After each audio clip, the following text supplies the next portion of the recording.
To people out there who said you couldn't beat the incumbent, the one who's been there for 12 years, what do you say right now?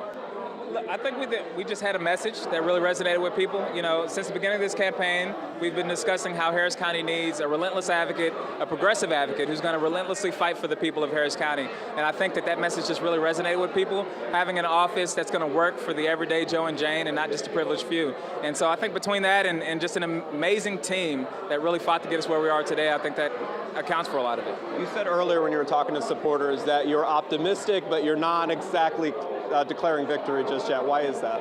Well, I'm a first-time candidate, so I have no clue how most of this works. All I know is that the early voting numbers weren't as high as the election day numbers, so we're hoping that trend continues over to election day. But you know, my fingers are still crossed, and we're going to keep watching the numbers and hoping for a successful outcome.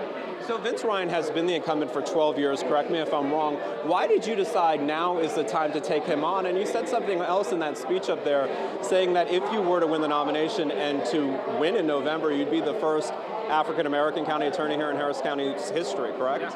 Yeah, that's right. So, you know, I decided to get into this because of the bail reform lawsuit.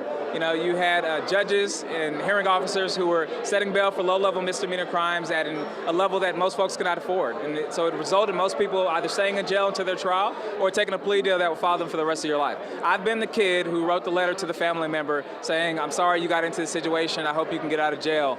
So I have firsthand experience with that, and it's something that really resonated with me to see the county not only spend $9 million of our taxpayer money hiring outside counsel, but making dishonest arguments, and just the way that they approached that lawsuit made me get off my tail and get to the game and not just complain about it.